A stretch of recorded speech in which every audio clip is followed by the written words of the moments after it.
Ashama akkam jirtu daawwattoota Shinniigaa Broadcasting Service oduu yeroo kanaa qabannee jirra. Dursaa hangafoota oduu. Waraanni bilisummaa Oromoo zoonii lixaa tarkaanfii fudhate. Waltajjii gaggeessummaa qaamota nageenyaa maqaa Koomishinii Poolisii Oromiyaan godina Gujii Bahaa magaalaa Nageellee Booranaatti gaggeeffame. Haleellaan saalaa Tigraayitti raawwate daran hamaa ta'uu miidiyaan addunyaa gabaasaa jiru.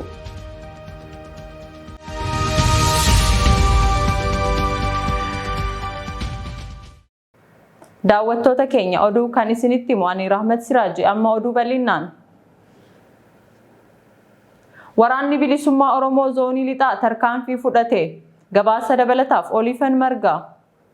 Waraanni bilisummaa Oromoo zoonii lixaa mooraa waraana mootummaa Itoophiyaa qillamitti argamu ganamarraa cabseetti seenuudhaan waraana mootummaa 31 ajjeesuun 18 madeessee kaan immoo mooricha gadhiisuudhaan mooricha guutummaan guututti dhuunfachuu ibseera. Waraanni bilisummaa Oromoo zoonii lixaa ona qellem wallaggaa gidaamii ganamarraa magaalaa qellem seenuudhaan haleellaa kana erga raawwateen booda du'aaf madoon waraana mootummaa gabaafame. Haleellaa kana hordofee waraanni mootummaa kanneen lubbuun hafan bakka sanaa baqachuun waraanni bilisummaa Oromoo mooraa sana dhuunfatee jiraachuuf meeshaa waraanni mootummaa gatanii baqatanillee dhuunfachuu beeksiseera. Oduma wal fakkaatuun milishoonni Oromoo nuti waboon lollu jechuun AKM5 waraana bilisummaa Oromoof kennu ajajaan waraana bilisummaa Oromoo zoonii kibbaa ibsan. Waraanni bilisummaa Oromoo godina Gucii lixaa aanaa Malkaa Sooddaa ganda Dhujumaa Cibiraan Maddaal Boodaa Buttaa Malkaa Sooddaa Bitootessa 17 2021 tarkaanfii waraana mootummaa Itoophiyaa irratti fudhateen waraanni mootummaa Itoophiyaa yeroo baqatan milishaan nuti waboon waliin lollu waraanni bilisummaa Oromoo kan keenya waraana uummata Oromooti jechuun meeshaa mootummaan akka uummatatti indoorsifnuuf saamnu nutti kenne nuti uummata keenya ittiin hin saamnu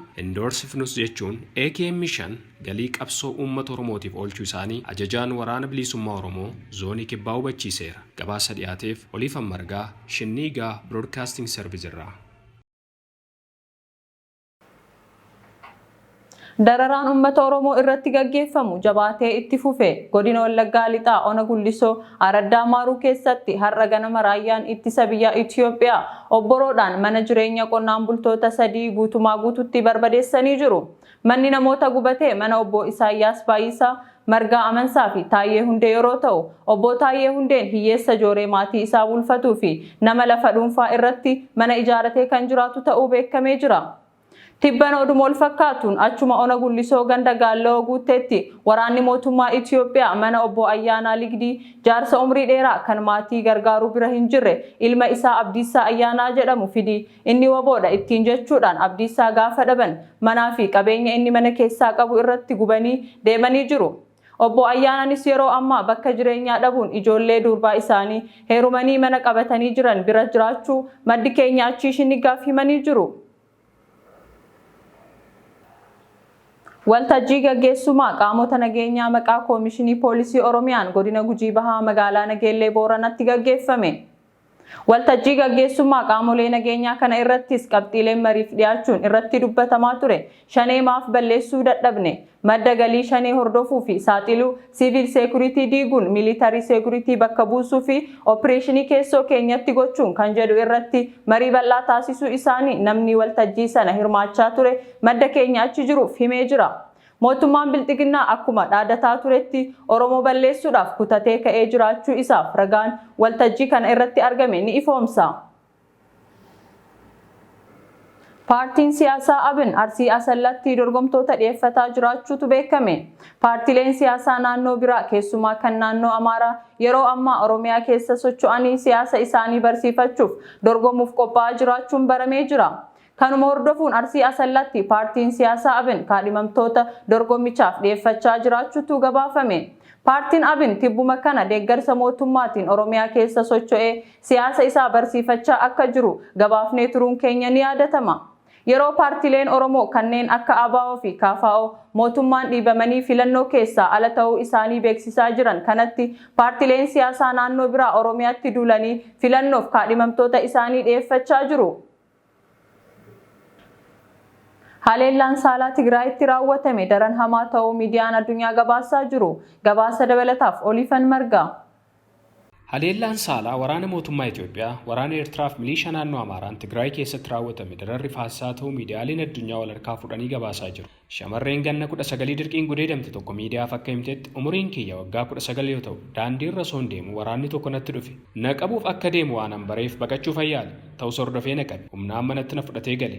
Balbala natti cufee walitti fufee guyyaa 4 na gudeede. Akka carraa guyyaa tokko inni balbala banee gadi ba'ee miilla dhiqachuuf yeroo inni jedhuun balbala banaa argadhee gadi ba'ee fiige. Achumaan qawwee natti dhukaasee garaacha korra na rukute. Boodarra gaafan hedduu dhiigu hiriyaa saawamee lafarra na gutotaa na fudhatan jechuun dubbatti. Shamarree biraan gudeedamte tokkos miidiyaaf yeroo himtu osoo nuti nama 6 taanee teenyee buna dhugnu balbala cabsanii ollutti seenan. Uffata waraana Eertiraa uffatu, afaan Tigiriffaa dubbatu. Isaan nama 30 ta'u. Tokkoon keenya nama 5 dabaree nu gudeedan. Nu keessaa tokko shamarree dubaraa durbummaa qabdu turte. Bakka isaan itti fudhatan hin beeku. Yeroo warri kaan nu gudeedan, warri kaan nutti qoosaa suuraa nu kaasaa turan jetti. Akka miidiyaa guddichi British Channel 4 News gabaasetti shamarreen gudeedamte tokko milishoonni Amaaraa erga gudeedanii booda sababa nu waliin qunnamtii saalaa gooteef ati kana booda kan qulqulloofteedha naan jedhan jechuun himatteettii jedheera. Sababa waraana naannoo Tigraay keessaa hordofuun haleellaa saalaa qaqqabeen kilinika Tigraay tokko qofa keessa dubartoonni gudeedaman 260 jiraachuu ogeessonni fayyaa miidiyaa addunyaaf himaa jiraachuutu gabaafame. Gochi gara jabummaaf naamusa dhablummaan akka kanaa waraana mootummaa Itoophiyaatiin raawwatamu ammallee bakkoota garaa garaatti itti fufee jiraachuun gabaafameera. Gabaasa dhiyaateef Oliifan Margaa Shinniigaa Broadcasting Service irraa. Dhaabbanni gargaarsa Norweyan Refugee Council Tigraayitti beellii fi dhibeen hammaataa ta'uu beeksise. Dhaabbanni gargaarsa Norweyan Refugee Council jedhamu naannoo Tigraay keessatti bakka hojjettoonni deeggarsa namoomaa yeroo jalqabaaf gahaniitti beellii fi dhibeen hammaataadha jedhe. Daa'imman huqqatanii fi dubartoota garatti baatan dabalatee buqqaatonni 37,000 ta'an torbaanota darban kaaba Tigraay shiraaroo gahanii jiru jedha ibsi dhaabbatichi baase. Hojii gaggeessaan olaanaan dhaabbata kanaa Jaan Inglaad buqqaatonni gara shiraaroo dhufan deeggarsa namoomaa atattamaan hin argatan taanaan namni dhumuu mala jedhan. Doktoroonni fayyaa naannoo Amaaraa sagalee mormii dhageessisan. Doktoroonni fayyaa Itoophiyaa bara kana yuunivarsiitii biyyattii irraa eebbifamanii ba'an hanga ammaa qacaramanii hojiitti galuu dhabuu isaaniin mormii dhageessisan. Mormii isaanii kanaanis mootummaan yeroo ammaa baajata biyyattii maraa sassaabee dhimma waraanaaf oolchaa jira. Waraana bilisummaa Oromoo fi TPLF balleessina jechuunis mallaqa waraanaaf qisaasaa jira. Utuu biyyattiin hanqina ogeessa fayyaa qabdu sababa baajatni fayyaa ramadameef waraanaaf ooleef rakkoo hamaan akkanaa nuuf biyya keenya mudachaa jira jechuun balaaleffannaa mootummaa bilxiginnaa irratti qaban sagalee mormii isaaniin dhageessisuu ibsatanii jiru. Itoophiyaatti lakkoofsi namoota koronaa vaayirasiin qabamanii olaanaan galmaa'e. Itoophiyaatti koronaa vaayirasiin erga mul'ate guyyaa tokko keessatti lakkoofsi namoota dhibee kanaan qabamanii guddaadha jedhamee yeroo jalqabaatiif galmaa'u Inistituutiin Fayyaa Hawaasaa beeksisee jira. Qorannoo kamisa kaleessaa Itoophiyaatti taasifameen guyyaa tokko keessatti namoonni vaayirasichaan qabaman lakkoofsi baay'ee olaanaa ta'e galmaa'ee jira. Namoota 8,055 qorataman keessaa 2,027 kanneen ta'an irratti argamee jira jedhe Inistituutiin kun. Bitootessa 16 2,021 mootummaan Ingilaand COVID-19 gosti haaraan gara biyya kootti seenuu mala sodaa jedhuun imaltoota Itoophiyaa, Oomaan, Soomaaliyaa fi Qatar irraa gara biyyattii galan jimaata Bitootessa 19 irraa kaasee akka hin seenne dhorkitee turte. Pireezidaantiin Joon Baayiden dhimma Tigraay irratti Itoophiyaatti ergamaa addaa erguu fi gabaasa dabalataaf Oliifan Margaa.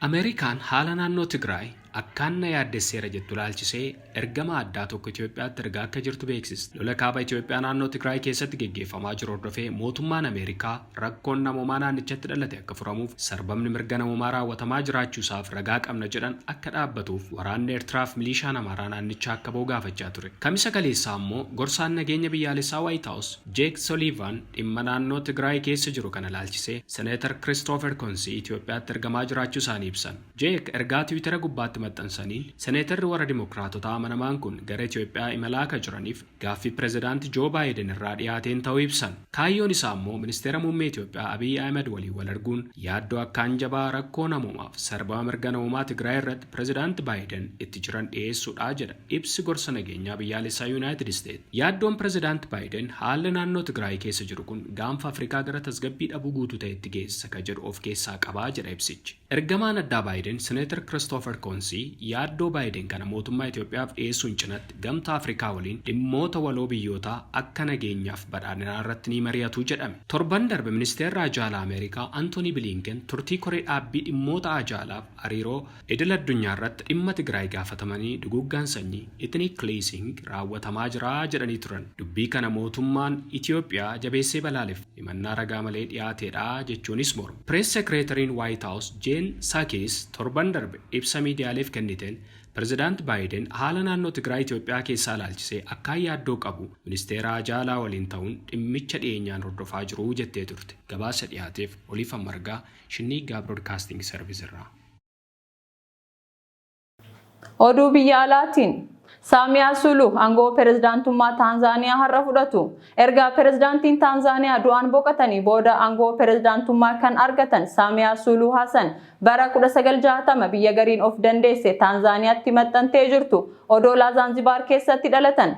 Barnoota isaanii digrii jalqabaa gosa barnoota bulchiinsa ummataa Public Administration jedhamuun Taanzaaniyaa keessatti baratan. Achi digrii lammataa UK University Manchester keessatti baratan. Aadde Samia Suluhu Hassan bara 2014 wayita itti aantuu dura teessuu koree heera biyyattii bocuun fooyyessuu ta'uun filatamanii as siyaasa keessatti daran beekamaa dhufan.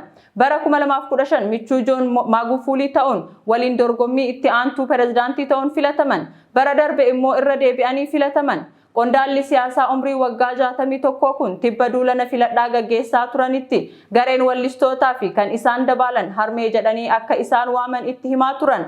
Kunis aantummaa lammiilee biyyattiif qaban irratti jedhu namoonni isaan beekan. Gareen wallistootaa fi kan isaan dabalan harmee jedhanii akka isaan waaman itti himaa turan. Kunis aantummaa lammiilee biyyattiif qaban irratti jedhu namoonni isaan beekan.